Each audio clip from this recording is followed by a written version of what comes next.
Comment avoir ton financement immobilier à tous les coups? La plupart des gens qui ont un refus de crédit immobilier ne se font pas refuser parce que leur dossier est mauvais, ils se font refuser parce qu'ils ne comprennent pas bien comment la machine bancaire fonctionne de l'intérieur. J'ai passé 6 ans en banque privée, j'ai traité 300 dossiers de prêt immobilier. Et ce que je te dirai dans cette vidéo, c'est exactement ce que les banquiers ne te diront jamais en face, tout simplement parce que ce n'est pas dans leur intérêt de te donner tous leurs secrets. À la fin de cette vidéo, tu sauras exactement comment un banquier pense, ce qu'il a besoin pour te dire oui à ton dossier de financement et comment tu dois te positionner pour que ce soit lui qui se batte pour faire passer ton dossier de financement face à son comité. Alors, est-ce qu'il faut passer par un courtier? Est-ce qu'on peut passer au travers les fameux 35% de taux d'endettement? Parce que oui, un banquier peut se battre pour toi ou te laisser tomber. Et cette différence, c'est vraiment toi qui peux la créer.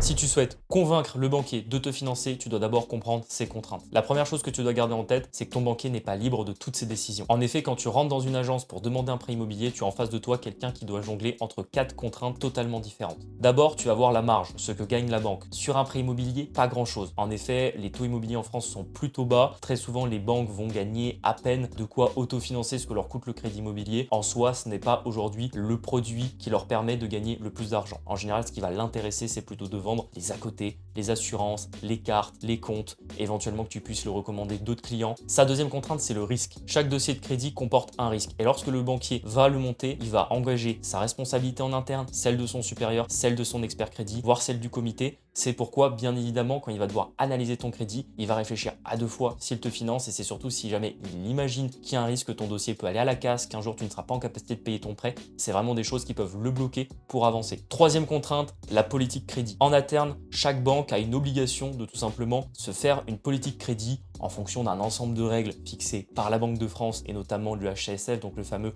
Haut Comité à la stabilité financière. Mais chaque banque va avoir sa propre politique crédit en interne et va pouvoir prendre un ensemble de décisions, notamment la fixation des revenus, les modes de calcul, la durée maximum des emprunts. Et en fonction de ça, ils vont devoir établir quelle partie de leurs ressources ils vont devoir mettre en face de ton risque. C'est tout simplement pour ça que mon premier conseil lorsque tu n'arrives pas à te faire financer par un banquier, c'est tout simplement d'aller voir une autre banque. En fonction de ta situation, ils n'auront parfois pas la même appréhension de tes revenus, parfois pas la même manière de calculer les ratios de risque. En fonction d'une situation complexe, tu peux aller voir 3-4 banques différentes, tu n'auras pas du tout les mêmes manières de calculer les revenus. Enfin, la dernière contrainte du banquier, c'est la contrainte réglementaire. Je viens de parler du HCSF il y a quelques minutes. Il faut savoir que le régulateur vient contrôler les banques et vient vérifier la manière dont ils octroient les crédits. Si jamais certaines banques sont trop laxistes sur la manière d'octroyer des crédits ou ne respectent pas cette fameuse contrainte des 35% du HCSF, les banques peuvent avoir des amendes. C'est pour ça que quand parfois le banquier te dit qu'il ne peut pas financer ton crédit et que tu reçois un refus, parfois parce que la banque a reçu trop d'avertissements de la part du régulateur. Pour revenir sur les fameux critères HCSF que tu dois maintenant connaître, la banque ne peut pas en théorie te prêter à plus de 35% de tes revenus sur une durée maximum de 25 ans. En revanche, elle a le droit de déroger sur ces critères sur 20% de sa production de crédit. À l'intérieur de ces 20%, 80% doivent aller au financement des résidences principales. C'est pourquoi la banque ne peut se permettre que d'allouer que 4% de sa production de crédit à des projets d'investissement locatif dont les chiffres dérogeraient aux fameux critères HCSF. Maintenant, on rentre dans le concret, ce que tu dois apporter à ton banquier comme document. La première différence entre un investisseur qui va avoir un oui au premier rendez-vous avec son banquier et celui qui va se faire balader pendant 3 mois, c'est celui qui vient avec un dossier complet. Ton banquier reçoit des dizaines de dossiers de crédit par semaine. Ça lui prend beaucoup de temps. Il faut savoir que pour un banquier, un dossier de crédit, c'est en moyenne une dizaine d'heures de travail. Ça peut parfois être bien plus. Si tu fais en sorte que ton dossier de crédit soit facile à monter pour lui, ça peut vraiment faire une différence très importante sur tout simplement son envie de te financer. Ce que je te préconise vraiment de faire, c'est d'aller à ton rendez-vous bancaire avec tous tes documents, donc tes justificatifs de revenus, tes avis d'imposition, les documents de ton projet, notamment le compromis signé, une estimation d'une valeur locative si l'appartement n'est pas loué, s'il est loué, le bail tout simplement du locataire en cours, s'il y a des travaux, les devis des travaux, si tu as déjà des crédits, les offres de prêt des crédits que tu as déjà faites ou les tableaux d'amortissement, venir également avec les 3 derniers relevés de tous tes comptes bancaires pour tout simplement montrer au banquier que tu as de l'argent sur ceux-ci et que tu ne lui caches pas des crédits que tu aurais fait dans d'autres banques. Et également de venir avec une présentation chiffrée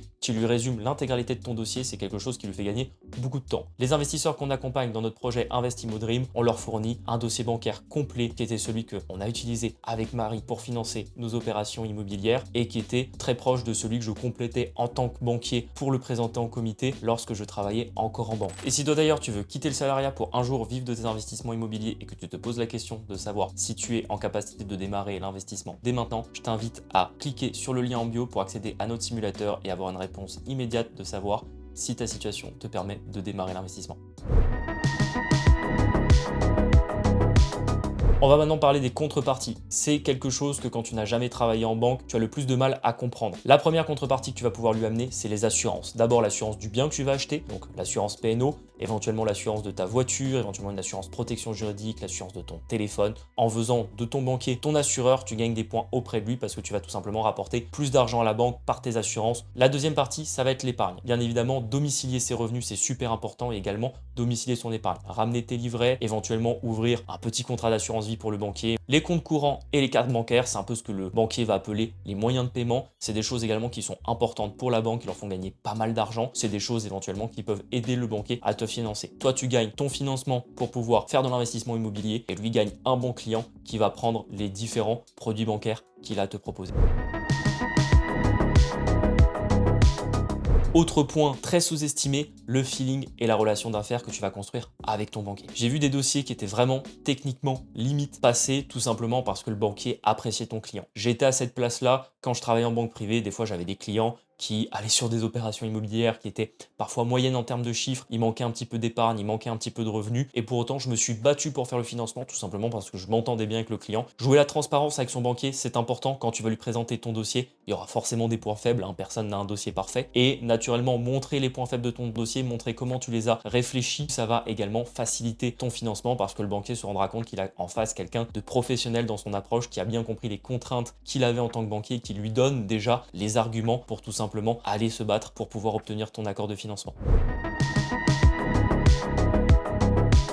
Pour finir, 4 conseils rapides qui vont vraiment te changer la vie pour obtenir tes financements. Premier conseil, ne mets pas tous tes œufs dans le même panier. Si ça ne marche pas avec une banque, il y a plein d'autres banques que tu peux aller voir. Il y a une dizaine de groupes bancaires différents en France. Tu peux à la fois aller voir les banques de là où est situé le bien, les banques de là où tu habites. Si tu ne vas voir qu'une seule banque et qu'elle te donne un refus, tu passes vraiment à côté de la solution pour te faire financer. Deuxième conseil, travaille ton historique bancaire 3 mois avant. La banque va toujours te demander tes 3 derniers relevés de compte. Pense à faire attention à tes dépenses, à ne pas mettre tes comptes dans le rouge, à éviter les dépenses que le banquier n'aime pas voir, comme des dépenses au casino, des retraits importants en espèces. Ces choses-là, plus tu y fais attention, plus tu vas donner justement au banquier l'impression de quelqu'un qui a des finances solides et qui fait attention à ses comptes tous les mois. Troisième conseil, le courtier, pour moi, il est à éviter. Dans beaucoup de cas, on a l'impression que le courtier est un peu un magicien qui va pouvoir faire accepter ton dossier alors que toi, tu n'y arriverais pas. Pour moi, personne n'est mieux placé qu'un investisseur pour défendre son propre dossier. Et le courtier, c'est avant tout un professionnel qui a un réseau. Et quand il va apporter ton dossier dans son réseau, tu ne seras qu'un numéro. Donc, tu ne pourras pas jouer tout ce qu'on a vu ensemble,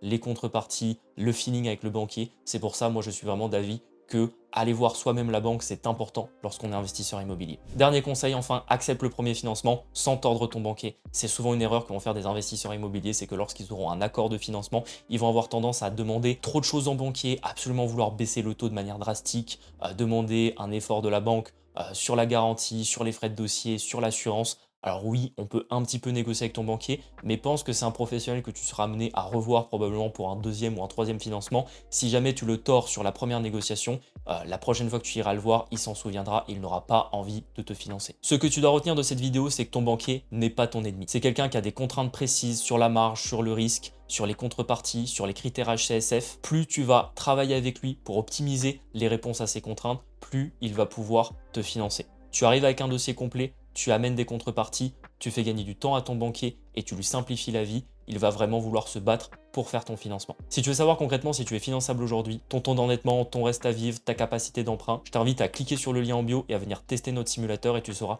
tout de suite si tu peux te lancer dans l'investissement immobilier. Le lien est en description, ça prend 2 minutes et tu auras une vraie projection sur ta capacité à démarrer. Si cette vidéo t'a plu, pense à t'abonner, pense à la liker, laisse-nous un petit commentaire, n'hésite pas à la partager autour de toi et moi je te dis à très bientôt pour une prochaine vidéo. Ciao!